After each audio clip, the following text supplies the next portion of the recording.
Une production des studios Bass. L'épisode de cette semaine est une présentation du garage Arleco. Arleco, servir au-delà de la réparation.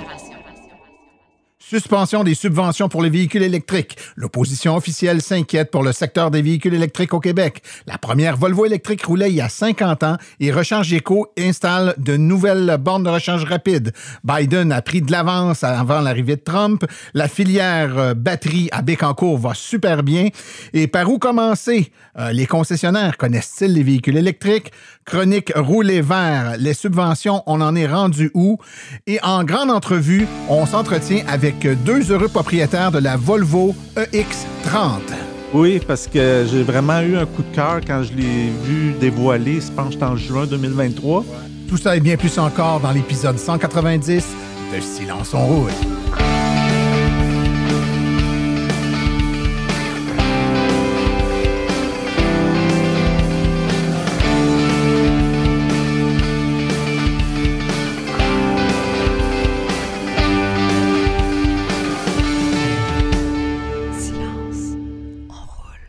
Bonjour tout le monde, mon nom est Martin Archambault. C'est avec passion et plaisir que j'anime Silence on roule, le balado dédié 100% au transport électrique. Silence on roule est également le fier partenaire de l'Association des véhicules électriques du Québec. J'espère que vous allez bien, que vous avez passé une bonne semaine ou un bon 2 semaines, que vous êtes repartis avec un peu de positivisme en ce début d'année, ma foi un peu morose. On a eu une succession d'annonces pas très reluisante depuis la fin de l'année 2024 et début d'année 2025 avec les réductions, les suspensions de subventions pour les véhicules électriques. C'est certain que c'est rien pour aider. Par contre, tel qu'on en parle dans notre dernier hors-série que vous avez sûrement écouté là, la semaine passée, des 12 raisons qui expliquent le succès des véhicules électriques au Québec, il n'y a pas que les subventions. Heureusement, on a identifié là, en compagnie de Daniel Breton 12 facteurs. Donc, les subventions sont un des 12, mais il en reste 11 autres quand même qui jouent vraiment en faveur de l'électrification des transports au Québec. Et puis, on a l'intention de capitaliser là-dessus vraiment beaucoup. Puis, on a espoir parce que c'est pas mal le vent qui semble se dessiner, qu'à tout de moins au provincial, là, après la suspension de 2 mois, la subvention provinciale de 4 000 $, je vous le rappelle, sera réinstaurée là, un petit peu plus tard, là, dans 2 mois environ. Alors, on a un podcast vraiment bien rempli aujourd'hui, un balado avec du contenu mur à mur, comme on dit. On va avoir évidemment une chronique de Sébastien Côté, la chronique Par où commencer pour les débutants, donc manquez pas ça. Et je vous rappelle que toutes les chroniques de Sébastien se retrouvent sur le site web de l'Association des véhicules électriques du Québec. Si vous allez dans les guides, il y a les capsules pour débutants et toutes les chroniques qu'il a fait depuis le début sont toutes là. Allez écouter ça. Si vous êtes un débutant, là, ça répond à beaucoup de questions qui reviennent souvent et ça risque de vous éviter des petites erreurs de débutants, comme on dit.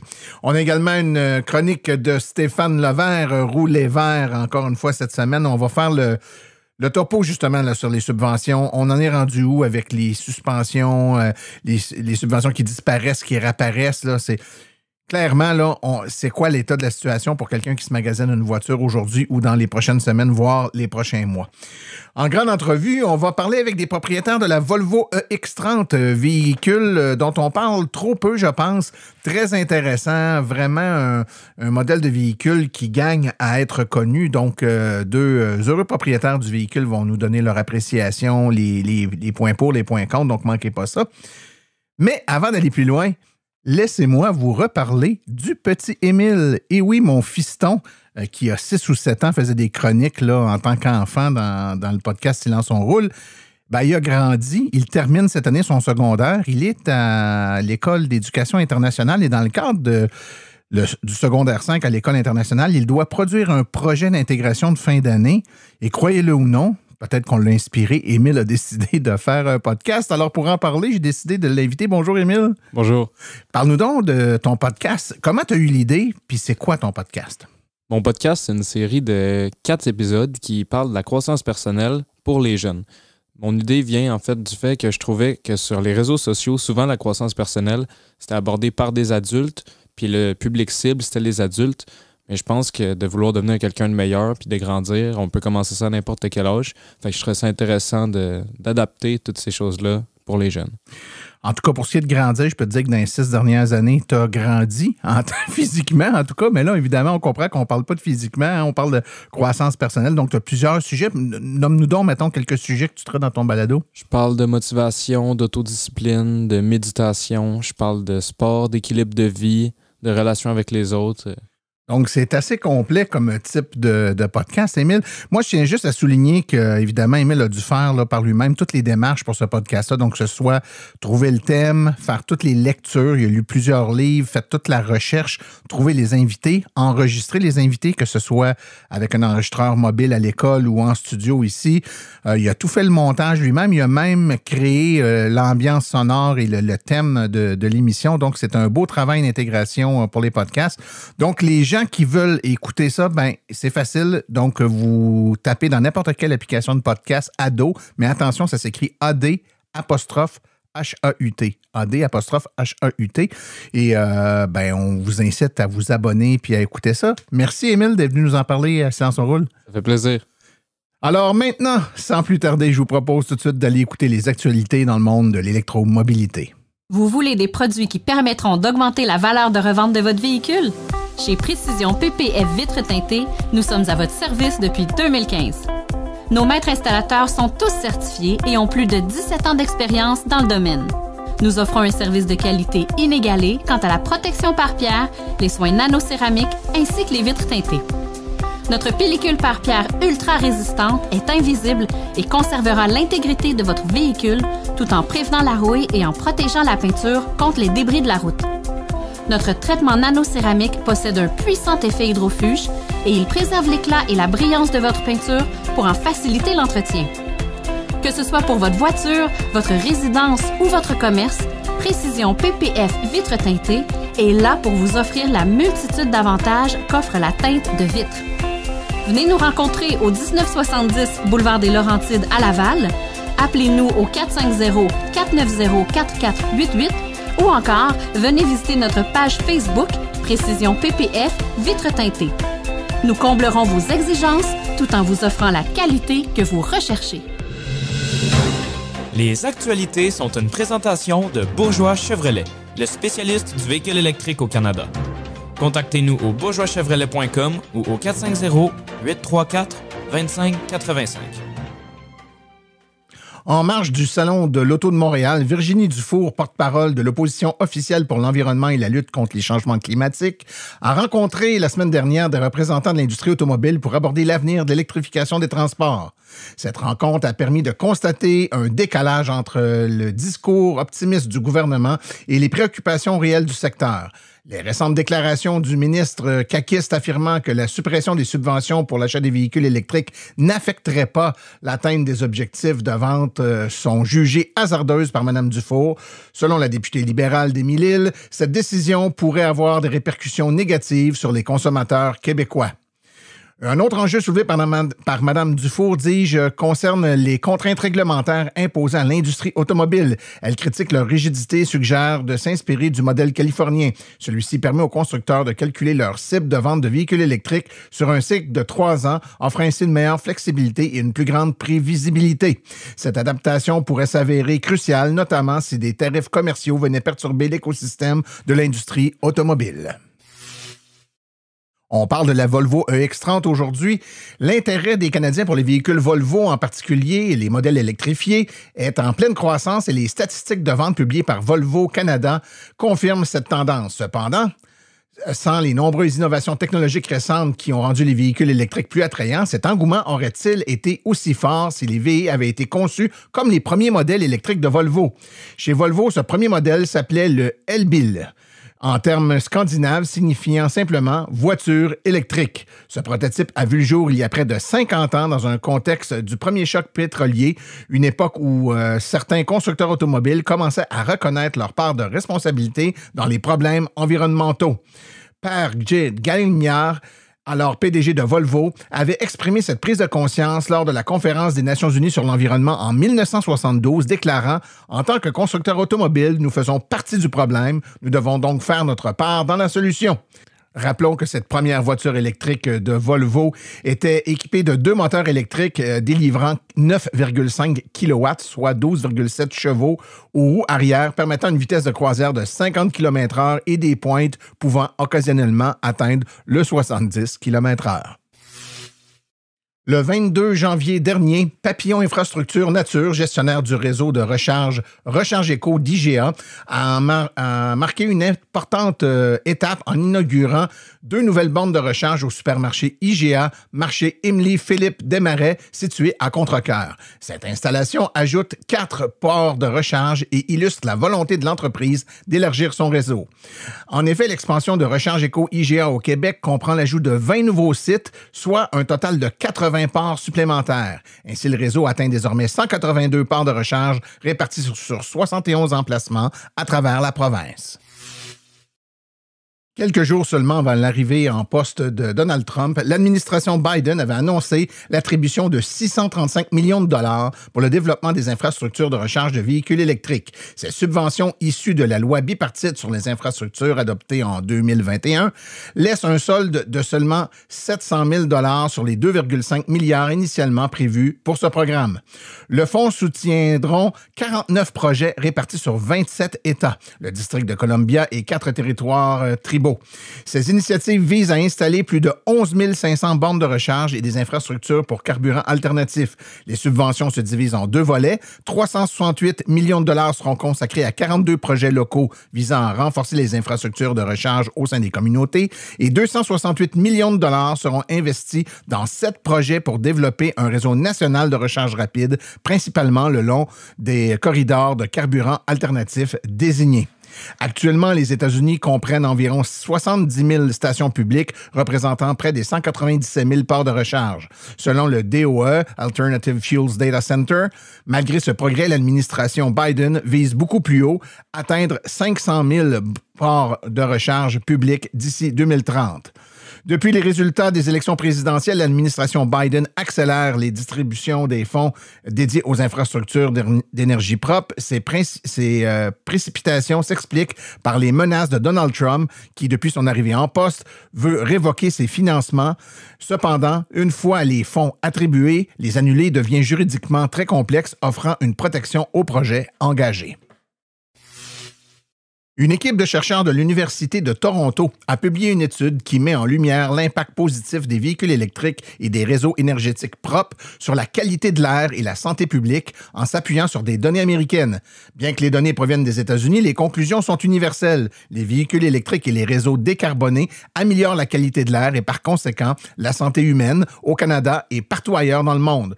Selon l'étude, la pollution de l'air est l'une des principales causes de mortalité, ayant entraîné environ 7 millions de décès dans le monde en 2019, dont 4 millions dus à l'exposition aux particules fines. Ces particules augmentent le risque de crise cardiaque, d'asthme et de diminution des fonctions pulmonaires. La filière batterie à Bécancour continue de prendre de l'ampleur avec des retombées économiques déjà estimées à 2,5 milliards de dollars selon des données révélées cette semaine par la Société des parcs industriels et portuaires de Bécancour. Cette somme regroupe l'ensemble des contrats attribués pour le développement des infrastructures du parc industriel ainsi que pour 5 projets majeurs en cours, soit Ultium Cam, Nemaska Lithium, EcoPro, BM, Air Liquide et Mirae.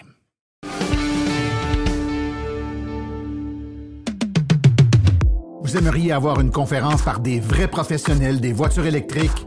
Faites confiance aux conférences de Silence on roule. Nous avons une panoplie de conférences allant de 30 minutes à 90 minutes. Pour plus d'informations et pour réserver votre conférence, écrivez à martin@silenceonroule.com. martin@silenceonroule.com.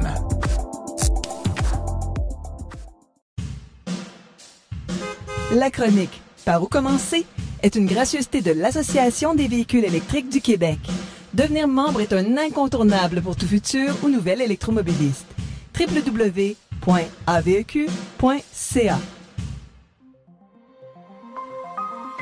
Par où commencer? Avec Sébastien Côté.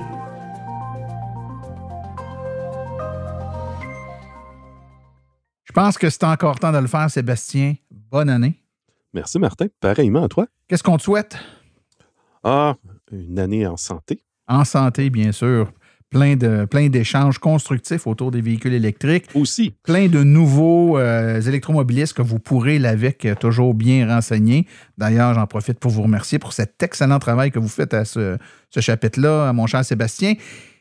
Aujourd'hui, premier de peut-être quelques chroniques que tu vas faire sur le sujet des mythes et des demi-vérités. On fait une petite allusion et un petit, comme on dit dans le métier, un shout-out à notre ami Daniel Breton et son livre 50 mythes et demi-vérités. Aujourd'hui, tu vas nous parler des concessionnaires. Il paraît qu'il y a une demi-vérité qui dit que les concessionnaires connaissent bien les véhicules électriques. C'est une vérité, une fausseté, une demi-vérité? Sans insulter personne, bien sûr. Exact. Ben, ça va être une demi-vérité parce que c'est bien expliqué, là. Comment Daniel le présente, il y a vraiment des mythes, mais ici, demi-vérité, c'est que ça veut dire qu'on ne peut pas mettre tout le monde dans le même panier. Donc, il ne faut quand même pas trop généraliser, mais la plupart des concessionnaires, encore aujourd'hui, manquent de connaissances sur le sujet. Malgré qu'il y en a beaucoup qui commencent à avoir là, le désir de faire progresser, de vendre des véhicules électriques, mais de façon assez générale. Ouais. Un manque de connaissances. Et là, je ne veux pas qu'on s'écarte trop là-dedans, Sébastien, mais il y a quand même un contexte historique à ça qu'il faut que les gens comprennent bien. Donc, on a des gens qui sont dans un milieu, dans un domaine d'affaires qui fonctionnait sensiblement de la même façon depuis pas loin d'une centaine d'années. Et là, du jour au lendemain, on change complètement la technologie. Ça ne marche plus du tout de la même façon. Ces véhicules-là ont des particularités complètement différentes de ce qu'ils ont toujours connu. En plus, ils arrivent au compte-gouttes seulement dans certains modèles, souvent dans certaines marques. Un petit fond de scepticisme sur le fait que c'est juste une vague et que ça va repartir. C'est moins vrai aujourd'hui, mais ça l'a été pendant longtemps. Tout ça, ça a fait en sorte que c'était rien pour donner le goût non plus aux vendeurs ou aux concessionnaires de se plonger puis d'y aller tout de go. Donc, il y en a qui ont embrassé la vague du changement et qui l'ont fait avec brio, mais il y en a d'autres qui ont résisté jusqu'à la toute fin. Et ça fait en sorte qu'on ne peut pas avoir le même degré d'enthousiasme. Et je terminerai en disant que tous ces éléments-là font en sorte que c'est probablement pour eux un peu plus complexe de vendre une voiture électrique que ça l'était. Donc, ils forcent plus fort pour arriver au même résultat. Je me trompe? Non, tu as parfaitement raison. Au niveau des efforts, ce qui est mentionné là, dans le livre, là, c'est la vente d'un véhicule électrique pourrait prendre jusqu'à 4 fois plus d'efforts pour vraiment vendre versus un véhicule à essence. Donc, c'est pas très alléchant de façon à la base de dire que tu vas avoir un ratio de 25% de ce que tu vendais avant. Donc, par la force des choses, c'est moins alléchant. Puis il y a plein de phénomènes aussi. Pendant longtemps, les véhicules n'étaient pas disponibles. Donc, si quelqu'un venait te voir pour un véhicule électrique puis que c'est vraiment ça qu'il voulait, tu y vendais un véhicule que tu ne pouvais pas y livrer, sachant que les vendeurs sont payés à la livraison du véhicule, bien là, tu fais tout l'effort de vente, mais la livraison pouvait avoir lieu dans 6, 12, 18 mois plus tard. Puis dans le monde de l'automobile, des fois, 18 mois plus tard, tu n'es même plus à la même bannière. Donc, tu as fait l'effort de la vente, mais ce n'est pas toi qui vas récolter les sous qui viennent avec ça. C'était pas un incitatif très fort à pousser la vente. Il y a aussi le fait que les vendeurs peuvent, en principe, connaître ce que fait ou fait pas le véhicule parce que, bon, ils l'ont lu, ils l'ont essayé, ils ont peut-être eu une formation, mais ce véhicule-là va évoluer dans un écosystème qu'ils ne connaissent pas toujours très bien, n'est-ce pas? Non, effectivement. Tu sais, quand on parle d'écosystème, là, on parle de ce qui entoure tout le véhicule électrique, c'est la recharge, les programmes gouvernementaux, les bonnes habitudes. Il y a plein de facteurs de ce côté-là qui n'est pas encore bien connu de façon générale. Les formations qui vont être données par le constructeur vers le concessionnaire et ensuite vers les conseillers vont être beaucoup axées au niveau du véhicule, de ce que le véhicule va donner, certaines caractéristiques. Mais après ça, il y a tout ce qu'il y a aux côtés que les connaissances ne sont pas encore rendues partout. Puis c'est ça que les gens vont rechercher, puis c'est ça que les gens devraient s'informer aussi. Oui, puis la technologie étant différente, la façon d'entretenir, de mesurer, de prévenir est différente. Il faut que les mécaniciens, les techniciens aient été formés. Ce n'est pas toutes les concessions qui ont ces gens-là spécialisés pour les aider. Donc, ça fait que la variabilité du niveau de maîtrise de l'écosystème véhicule électrique est très grande d'un concessionnaire à un autre, d'une marque à un autre.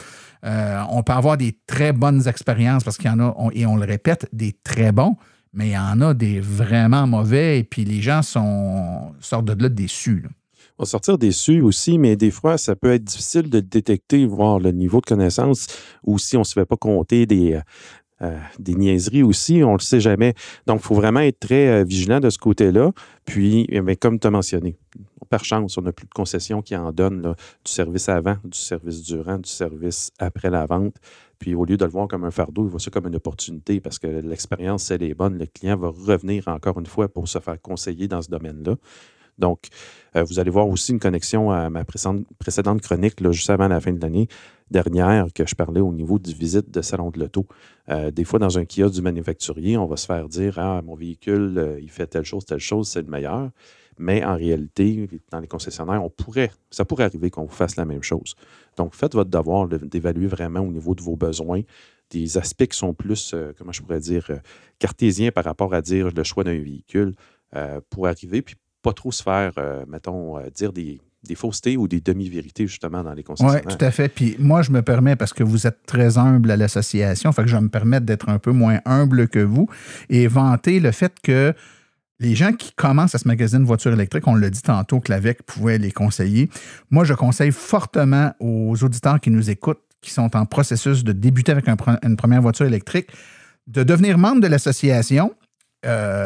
Minimalement membre or, mais idéalement membre platine. Et j'explique pourquoi. Le membre platine de l'AVEC va être jumelé avec un bénévole, appelons-le un mentor, qui va pouvoir l'accompagner dans le processus avant, pendant et après l'acquisition du véhicule. Donc, avant pour l'aider à faire les bons choix, magasiner, poser les bonnes questions. Pendant pour tout le processus puis les différentes étapes qu'on a à tenir compte au moment de l'acquisition du véhicule. Et après, pour vous aider à bien maîtriser votre véhicule, évidemment, si vous y allez pour un modèle particulier, bien, on va vous matcher sûrement avec un mentor qui possède déjà ce véhicule-là et qui pourra, lui, prendre vraiment le temps, ce qui peut difficilement toujours être fait adéquatement chez le concessionnaire. On pourra prendre le temps de tout vous expliquer les fonctionnalités du véhicule puis vous permettre d'optimiser votre expérience. Et ça, bien, les membres platine de l'AVEC ont ce service impeccable-là. Donc, allez faire un petit tour sur le site web de l'AVEC, dans la section pour devenir membre, là, puis payez-vous ce luxe-là, puis vous allez comprendre pourquoi les experts de l'AVEC sont là pour vous. En terminant, Sébastien, donc, c'est une première demi-vérité. On l'a dit tantôt, c'est tiré du livre de Daniel Breton. Tu vas en faire plusieurs qui viennent de ce livre-là? Oui, je vais essayer d'en choisir quelques-unes là, au courant de l'année prochaine ou de la prochaine année, je devrais dire. Puis, dites-vous aussi que vous pouvez aussi y aller de vous-même et de lire certains mythes de ce livre-là. Parce que nous, les bénévoles à l'AVEC, c'est un outil qui va nous être vraiment utile. Parce que à nous, pour essayer de défaire des mythes, mais aussi peut-être à vous, là, si jamais vous rencontrez de la famille ou à Noël, ça jase. On a tout un cousin et un mononcle qui connaissent bien ça. Fait que là, à ce moment-là, ben, c'est une façon très, comment je pourrais dire, avec des faits très faciles d'aller déboîter des mythes. C'est le bon mot, Sébastien, c'est que ce livre-là, ce qu'il fait que la plupart des autres avenues ne nous offrent pas, c'est le fait d'être documenté. C'est-à-dire que chacun des mythes ou des demi-vérités est expliqué avec des références, des liens vers des articles scientifiques, des rapports de recherche officiels. Donc, c'est pas basé sur des oui-dire, des candidatons, puis des gens là, qui s'inventent une réalité. Là, c'est basé sur des faits vérifiés et vérifiables. Donc, c'est ce qui manque par les temps qui courent, là, des gens qui sont capables de démontrer ce qu'ils affirment. Et ce livre-là vous permet de dire, ben voilà la réalité, puis voici les preuves de cette réalité-là. Exact. Donc, on clôt le sujet quand on fait ça comme ça. Sébastien, les gens qui ont plus de questions ou encore qui voudraient entrer en contact avec toi font ça de quelle façon? À l'adresse courriel, sébastien.côté@silenceonroule.com. Bon, 2 semaines, Sébastien. On se parle bientôt. Merci beaucoup.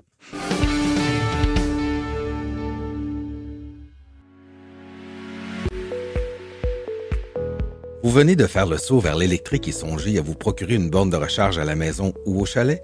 Depuis plus de 65 ans, Hydrosolutions est une entreprise québécoise de confiance. Vous les connaissez pour les chauffe-eau, mais ils offrent également un service clé en main de location ou d'achat de bornes de recharge, incluant l'installation professionnelle.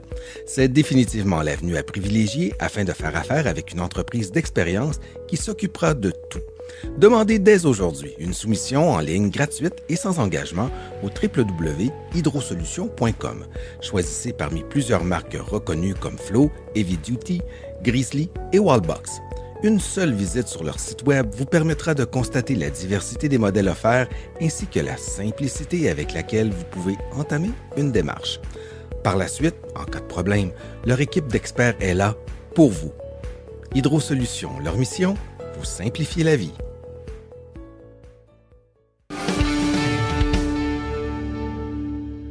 Aujourd'hui, on parle d'une belle petite voiture dont, selon moi, en tout cas c'est mon avis personnel, on entend trop peu parler. C'est la Volvo EX30. Et pour en parler, deux propriétaires. Avec moi ici en studio, Gilles Savard. Bonjour Gilles. Salut. Et à distance, j'ai Martin Grégoire. Bonjour Martin. Bonjour. Donc, messieurs, vous avez tous les deux une Volvo EX30. Ben, je vais commencer avec toi, Gilles. Est-ce que c'est ta première voiture électrique? Non, c'est pas ma première. Ça fait presque 10 ans maintenant que je roule en voiture électrique. Un pionnier. Ouais. C'était quoi avant? Presque comme toi. Ouais, presque. J'ai commencé avec une BMW i3. OK. Ensuite, j'ai eu la Bolt que j'ai encore d'ailleurs. Okay. Puis ma conjointe, elle a une petite Spark EV. OK. On est toujours dans les petites autos, là. Hein? Ouais. J'aime bien les petites voitures. C'est pour ça qu'elle m'a charmé quand j'ai vu la présentation en 2023. Là. C'est excellent, ça. Puis toi, de ton côté, Martin, est-ce que c'est ta première voiture électrique?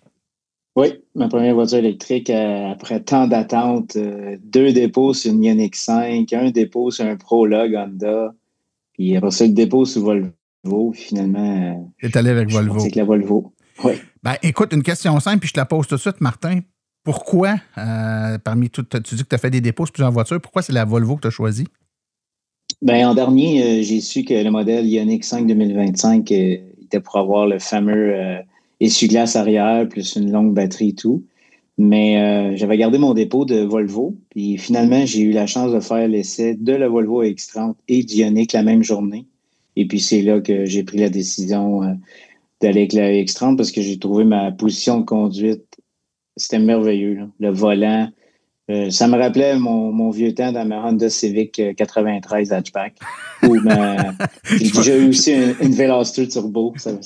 Ça file comme un kart. Ah, t'es tombé en amour avec le confort assis dans la voiture. Ben, surtout pour la position de conduite parce que je suis pas une grande personne. Là, fait que c'était idéal pour moi. T'étais bien dedans. Toi, Gilles, de ton côté, qu'est-ce qui a fait que t'es allé avec la Volvo? Parce qu'elle était petite ou... Ben, j'aime ça petit parce que je trouve que c'est plus maniable. Ça fait moins peut-être bateau. Puis quand c'est plus petit... Puis là, ce qui était véhiculé beaucoup dans les médias, c'est que c'était même plus petit que la Bolt, mais en fait, c'est vrai puis pas vrai parce que elle est un peu plus courte, mais elle est plus large que la Bolt. Fait que moi, dans mon idée, c'était plus large, plus court, c'était encore plus stable, avec bonne tenue de route. Ouais.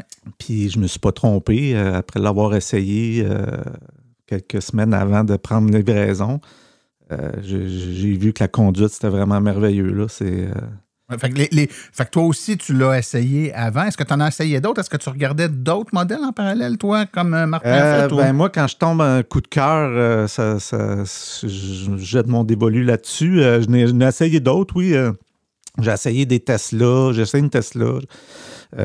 C'est sûr que j'avais des points de comparaison avec celle de ma conjointe puis celle que j'ai déjà eue dans le passé aussi. Mais il y avait beaucoup de... Ben on le sait, là, en ce moment, dans le marché, il y a beaucoup de gros véhicules. Puis moi, j'aimais ça plus petit. Fait que là, ça, c'en était un qui sortait. Ils basent leur marketing là-dessus, en plus que c'est petit. Moi, je le trouve comme juste parfait. C'est un format au Québec. Il n'est pas gros, mais il n'est pas trop petit. C'est ce que je comprends. Ouais, c'est ça. Il est presque aussi large que le CR-V que j'avais juste à... Oui, c'est impressionnant quand tu te tiens devant, tu regardes la largeur, là, c'est comme pas petit. Ouais, c'est pas une Smart. Là. Non, c'est pas une Smart.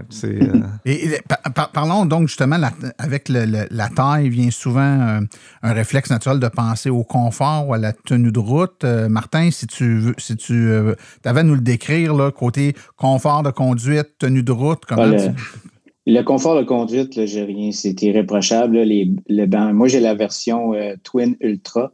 Donc, les bancs là, sont vraiment... Ils t'enveloppent là, bien sur les côtés. La tenue de route est parfaite. Moi, je la trouve correcte.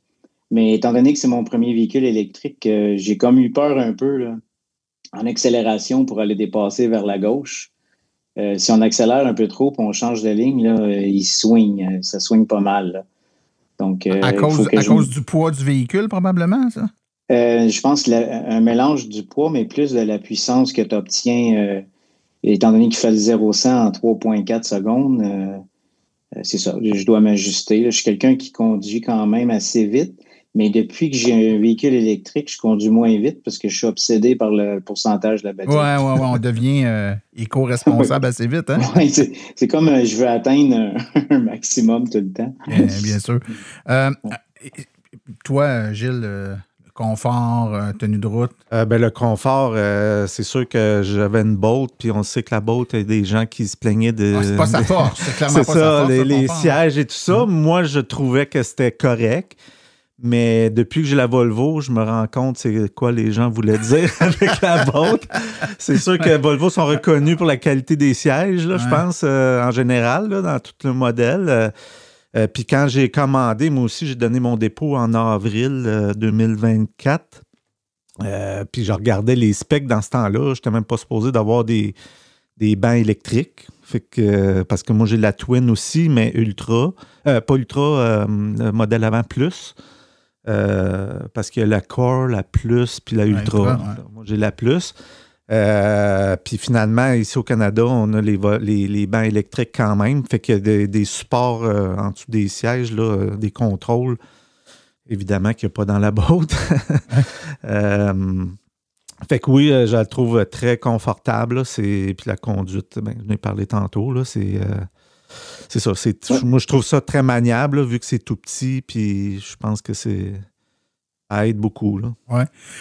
Si on parlait maintenant, parce que souvent, on va associer la taille du véhicule avec l'autonomie du véhicule. On est habitué, les premiers véhicules électriques étaient très petits, puis il n'y avait pas beaucoup d'autonomie. Puis c'est maintenant d'avoir des plus gros qui avaient plus d'autonomie. Pourtant, théoriquement, on pourrait mettre beaucoup d'autonomie dans un petit véhicule maintenant. Si on parle de l'autonomie réelle du véhicule, et puis là, au moment où on enregistre, là, on est à l'automne. Mais on a un automne relativement doux, je devrais dire, là, même encore.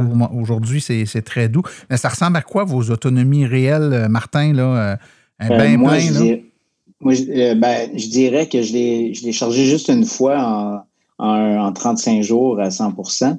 À 90%, j'ai à peu près 300 km d'autonomie. Donc 300, légèrement haut de 300 km. Là, oui, mais j'ai fait beaucoup d'essais à mes amis. Donc, étant donné qu'il tient compte de ta conduite précédente, ben, j'ai accéléré. Oui. T'as essayé d'impressionner la galerie. J'ai impressionné aussi. Fait que là, je vais me calmer, puis ça va... Ça va se rajuster. Avec la belle saison. Oui, toi, ça donne quoi, Gilles, à peu près, comme autonomie? C'est sûr qu'on a eu des journées chaudes qui ressemblaient à l'été. Là. Ouais. Moi, je l'ai eu le 1er octobre, donc mais on a quand même eu des au-dessus de 20 degrés. J'ai eu presque 390 c'est bon, dans ça. Une semaine. Oui, c'est ça. Mais bon, c'est comme Martin dit, quand on l'a au début, on l'essaye peut-être un peu plus. Là, fait que, vu qu'avec la Quelle puissance... version que tu as, toi, Gilles? Pardon, la Plus. Ah, la Plus, OK. La Plus, mais Twin aussi, comme toi. Là. On serait censé avoir le même... à peu près la même mais autonomie. ça dépend aussi de la température. Là. Toi, je pense que t'es où? T'as-tu des 20 degrés? Je suis dans l'Outaouais, j'étais à Gatineau. OK. Ça dépend de la conduite, ça dépend, tu payes des côtes, pas de côtes, ça dépend tellement d'affaires, mais on peut dire qu'à température là, estivale clémente, là, on est en haut de 300, là, entre 300 et 390. Là, d'après moi, on se rapproche du 405 qui nous disent. Qui annonce. Oui, d'après moi, parce qu'il n'y a pas eu beaucoup de jours consécutifs au-dessus de 20. Là, donc, d'après moi, durant l'été, on va atteindre le 400 probablement. Là. En ce moment, c'est plus... comme la fin de semaine dernière, là, c'était plus moins 1, 0, 1 degré. J'étais à 265, 270. Chose comme ça. Moi, pour vous donner un chiffre, j'ai réussi à la baisser à un moment donné à 15,9 kWh la consommation. Là, donc, tu parles de la consommation au 100 km? Oui, c'est ça. Ouais. Fait que j'imagine qu'il y a un bon potentiel. Oui, à 15,9, là, tu vois, avec la Bolt, on se tient quoi à ça? 16, 17 à peu près? 17 à peu près. Ouais. Parlons un peu de recharge du véhicule maintenant. Donc, le véhicule est annoncé se recharger sur une borne niveau 2 jusqu'à 11 kW.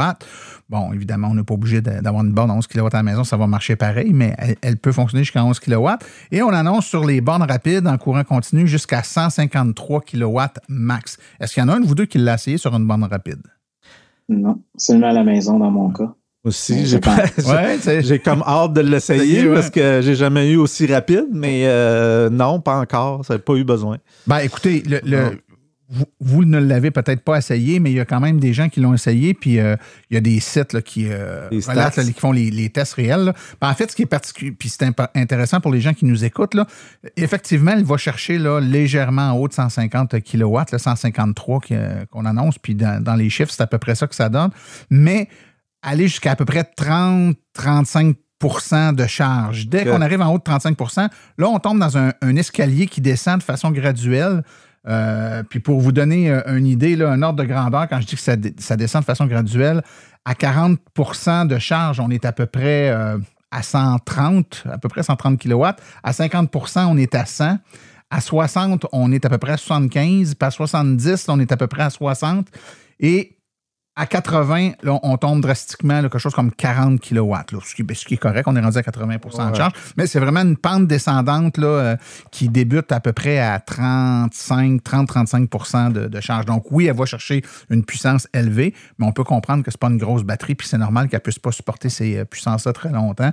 Mais ça va donner, selon les tests qui ont été faits, là, sur une recharge de 10 à 80 de charge, une puissance moyenne, là, donc on a dit que le maximum qu'elle va chercher, c'est 150, puis elle descend. Mais c'est une moyenne quand même de 91 kW sur de 10 à 80, ce qui est quand même excellent. Bon. Il n'y a pas beaucoup de petits véhicules de cette taille-là qui ont des performances de recharge aussi intéressantes. Fait que je vous le dis à tout hasard, quand vous serez rendu à faire les tests vous-même, là, ça reste que c'est quand même intéressant. J'aimerais ça que vous me parliez de l'intérieur du véhicule. Puis je vous explique pourquoi, puis vers où je vous dirige. D'un côté, ben, il y a une réputation Volvo de qualité de finition qui est là, je dirais quasiment historique. Mais il y a également beaucoup de discussions autour du look intérieur de ce véhicule-là, l'absence de boutons qui semble en fatiguer plusieurs. Donc, j'aimerais savoir votre perception là-dessus. Martin, toi, pour commencer, parle-nous donc de ça, l'intérieur, la qualité d'assemblage intérieur, puis l'absence de boutons, qu'est-ce que tu en penses? La qualité d'assemblage, c'est solide.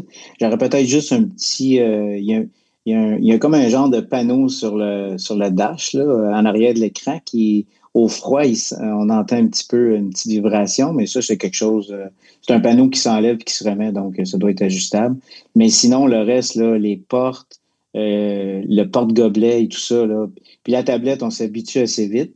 Puis moi, ça me rappelle, j'ai déjà eu une Toyota Echo 2004, puis toute l'instrumentation puis le speedomètre était au centre, là, incliné vers le conducteur. Donc, on s'habitue vite, là.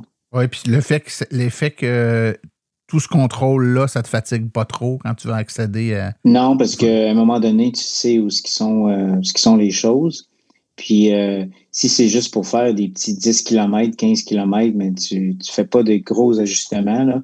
Moi, je désactive là, le petit œil magique qui nous regarde là, pour si on est déconcentré, là, parce que des fois, ça vient tannant. Je désactive ça, puis j'ai désactivé en tout temps le maintien dans les lignes, là, parce que quand on dépasse une ligne peinturée au sol, là, le volet me donne vraiment un coup pour qu'on rentre dans la race. Le maintien de ligne, ouais. Ça, j'aime pas ça, ouais. Parce que nos routes dans l'Outaouais là, sont tout défoncées, sont tout mal faites. Des fois, on fait ça pour éviter des trous, donc... Non, je comprends que le véhicule est doté d'un régulateur de vitesse adaptatif qui s'ajuste à la vitesse du véhicule en avant de nous et un maintien de ligne. Donc, si vous lâchez le volant, il vous maintient centré ou c'est juste un coup dans le volant? Non, il nous maintient vraiment centré, mais je le trouve un peu intrusif, là. Fait que moi, je préfère l'adaptatif, mais c'est moi qui tiens le volant. Ouais, donc, je désactive le maintien en ligne parce que j'ai remarqué que sur les sorties d'autoroute, on dirait qu'il veut sortir, puis là, il réalise, non, OK, ça continue. Donc, ouais. J'aime moins cette partie-là. Je la désactivais aussi sur les autres véhicules que j'avais avant. OK. Gilles, toi, de ton côté, la finition de l'intérieur, l'absence de boutons, le look épuré, tu t'habitues à ça? Moi, c'est ce que j'adorais aussi de l'intérieur, là, c'est le look épuré. C'est solide aussi, j'ai pas de craquement, rien. On sent vraiment la solidité. Le pas de bouton aussi, j'aime ça. Je suis assez techno, fait que j'aime ça jouer des menus. Des menus et tout ça. C'est vrai que des fois, la radio, de voir, il y a le chose sur le volant, mais il n'est pas tout à fait réactif des fois. Puis il faut peser 2 fois pour atteindre le volume de la radio. Je n'ai entendu dire un bon petit bouton que tu tournes, c'est pas réinventer la roue, puis ça marche bien. C'est peut-être un peu vrai. Moi, ça marche tout le temps. Ouais, ben je sais pas. Des fois, sur le volant, le premier coup, il réagit pas tout de suite. Là, je sais pas pourquoi. Mais bon, je me dis, je sais qu'il y a bien aussi des gens qui ont peur parce qu'on lit un peu partout qu'il y a des bugs logiciels. Il y en a un peu des bugs logiciels, des petites affaires. Mais moi, ça ne me stresse pas beaucoup parce que je sais que le boss de Volvo a dit « Inquiétez-vous pas, on fait des mises à jour. » Puis effectivement, il y en a plusieurs fois des mises à jour depuis que je l'ai. Des mises à jour over the air, donc ça se fait tout seul, vous n'avez rien à faire. Ouais. Ça se fait tout seul, puis on voit le descriptif de ce qui améliore, ce qui change, des nouveaux features. Il y a un point, je ne sais pas si on a le temps. Moi, j'espérais que ce que j'avais sur la boîte, c'est les hautes automatiques quand on va en campagne. Oui, on l'attend. C'est ça. Ben, au début, moi, je pensais que je l'avais. Puis là, je l'essaye, je ne le trouvais pas. Je disais, voyons donc, ça veut dire qu'il fallait que j'aille la Ultra pour avoir ça. J'ai appelé le concessionnaire parce que là, j'étais déçu. C'était un feature bien important pour moi. Puis finalement, ils m'ont dit, on vient d'avoir une communication de Volvo Canada que ça va arriver dans une mise à jour prochaine. OK. Donc là, je t'ai rassuré. Au moins, ça s'en vient. Toutes ces nouvelles technologies-là de véhicules qui ont beaucoup de logiciels à bord, ça a des inconvénients, mais ça a aussi des avantages. Il y a plein de choses qui se corrigent, qui s'ajoutent, qui s'améliorent, ce qu'on n'avait pas avant. Hein? C'est ça, on ne reste pas figé dans le temps là, avec le logiciel. Non, exactement. Puis en parlant de lumière, c'est le premier véhicule que j'ai des defog arrière. J'ai jamais eu ça. C'est vrai. Écoutez, messieurs, le temps file, mais peut-être une petite avant-dernière question. Au niveau de la technologie embarquée, donc c'est, si je ne me trompe pas, là, vous me dites si je me trompe, mais il me semble que c'est le système Google qui est intégré dans le véhicule, mais vous avez tout de même accès à Apple CarPlay. C'est bien ça? Oui. Moi, j'utilise Waze la majorité du temps quand je suis en ville. Là. Mais pour les voyages, les plus longs trajets, je vais utiliser le Google embarqué. Là. OK. Mais quand tu dis Waze, c'est Waze sur ton téléphone ou tu as téléchargé Waze dans ton auto? En fait, je ne suis pas certain, mais j'ai Waze à l'écran de mon auto. OK, donc, OK. Mais sans eux, non. Et je l'ai downloadé, là, l'ai téléchargé. Oui, c'est le Google Store. Là, dans le fond, c'est ça, c'est Google Automotive, comme dans les Polestar puis tout ça. Oui, puis Spotify aussi, oui. Ça, en fait, CarPlay est arrivé, je pense, c'est-tu en septembre, il n'était pas inclus encore. Là. C'est une des mises à jour, là, je pense que c'est 1.4.2. Moi, c'était une autre affaire qui était important, là, ce qui me fait choisir entre Tesla et ça. Moi, je trouve que la Volvo, c'est comme une petite Tesla Tesla aurait pu faire. C'est un peu la même chose, l'écran, pas de bouton. Hybride, oui, effectivement, c'est intéressant. Ouais. C'est ça. Oui, puis tu vois, Tesla n'a pas CarPlay, mais ne l'a jamais eu. Puis tu as des entreprises comme GM qui l'avaient puis qui l'ont laissé tomber pour Google uniquement. Là, fait qu'il y en a qui aiment ça, il y en a qui n'aiment pas ça, mais quand tu es dans l'écosystème Apple, de pouvoir le conserver, c'est un choix. Les gens qui ne l'aiment pas, peuvent utiliser ça. C'est parce que ce que je trouve important avec CarPlay, c'est que ça amène ton téléphone sur l'écran, ce que tu n'as pas avec un système embarqué, peu importe le véhicule. Moi, j'ai ma porte de garage là-dessus, dans CarPlay, parce que je suis équipé HomeKit maison. Donc, ma porte de garage, quand j'arrive à la maison, elle apparaît. Fait que je ne pourrais pas avoir ça dans le système. Je pense pas, en tout cas. Les textos vocales, ça marche super bien. Là. On répond à la voix, puis ça l'écrit à l'autre bout quand ça se rend. C'est toutes des choses... c'est ça. Ça sert des données aussi de notre téléphone. Je trouve ça pratique d'avoir l'option de ça dans l'auto. Messieurs, en terminant, puis je vais commencer avec toi, Martin, ça fait pas excessivement longtemps que tu as le véhicule, et dans ton cas, c'est ton premier véhicule électrique, mais avec le recul que tu as maintenant, est-ce que tu referais le même choix? Oui. Ah oui. Tu ne regrettes pas du tout ton véhicule? Puis, Non, même j'ai installé, moi, l'attache remorque puis le rack sur le toit, là, puis il tire plus que mon CR-V, ce véhicule-là. Donc, non, ça fait... il remplit toutes mes conditions. Ouais, toi, Gilles?